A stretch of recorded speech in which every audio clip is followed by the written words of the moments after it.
भरतशील गुर सचिव समाजू, सकुज स्नेह विबस रघुराजू। प्रभु करी कृपा पावरी दीनी, सादर भरत शीस धरि लीनी।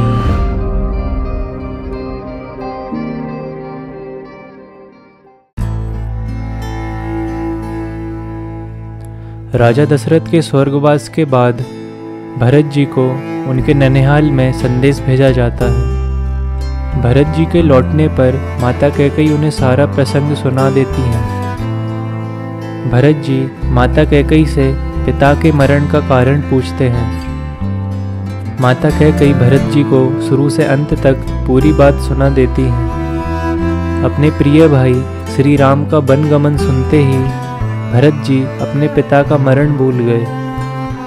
यह सुनकर भरत जी इतने परेशान हो जाते हैं और कहते हैं कि हे ईश्वर, आपने मुझे दशरथ जैसे पिता दिए और राम लक्ष्मण जैसे भाई, लेकिन कैकेयी जैसी माँ क्यों दी। भरत जी ने पूरे विधि विधान से पिता का अंतिम संस्कार किया।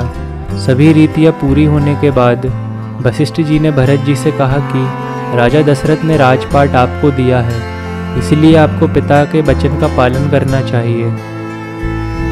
भरत जी कहने लगे कि पिताजी का स्वर्गवास हो गया और श्री राम वन में चले गए, मैं ऐसी स्थिति में राज्य कैसे कर सकता हूँ।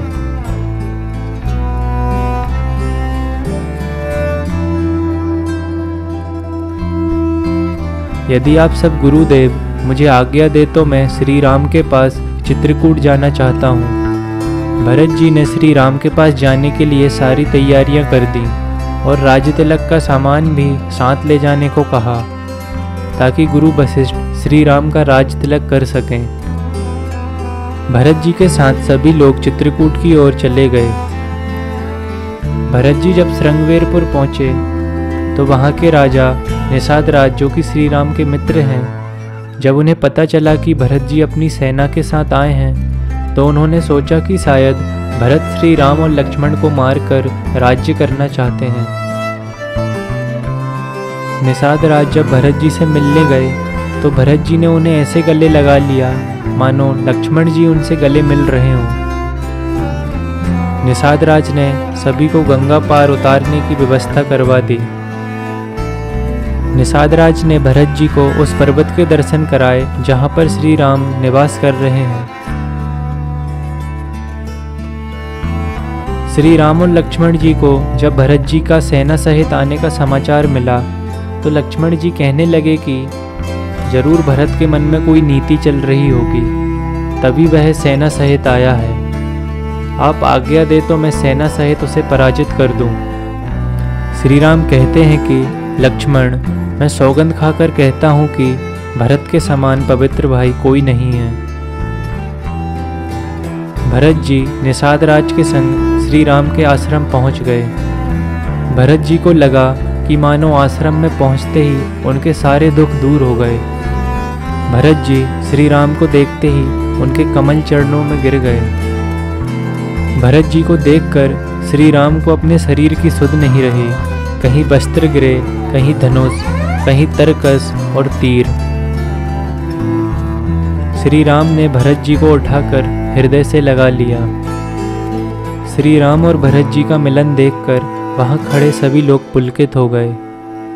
भरत जी से मिलने के बाद श्री राम प्रेम से शत्रुघ्न, केवट और निषाद राज से मिले। लक्ष्मण जी ने भरत और शत्रुघ्न दोनों भाइयों को हृदय से लगा लिया और सीता माता को प्रणाम कर दोनों भाइयों ने आशीर्वाद लिया।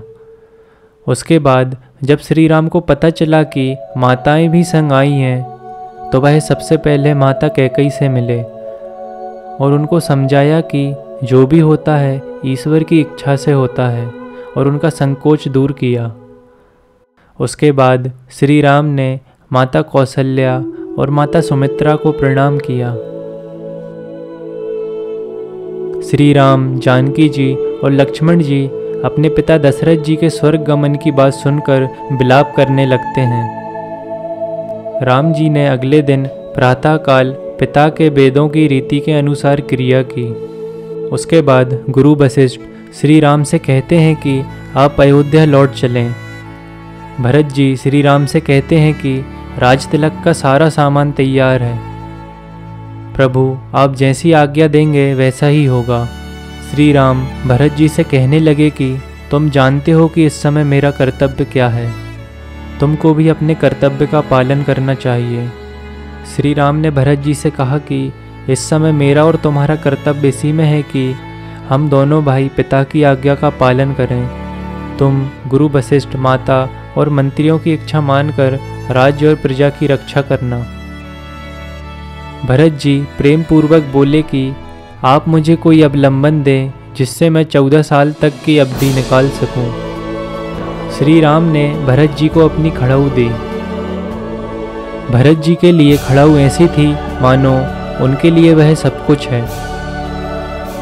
भरत जी सभी के साथ अयोध्या वापस लौट गए। भरत जी ने श्री राम की पादुकाओं को सिंहासन पर विराजमान कर दिया और स्वयं मुनियों का भेष धारण कर नंदीग्राम में पर्णकुटी बनाकर रहने लगे। भरत जी प्रतिदिन श्री राम की पादुकाओं की पूजा करते और उनसे आज्ञा लेकर राज्य करने लगे।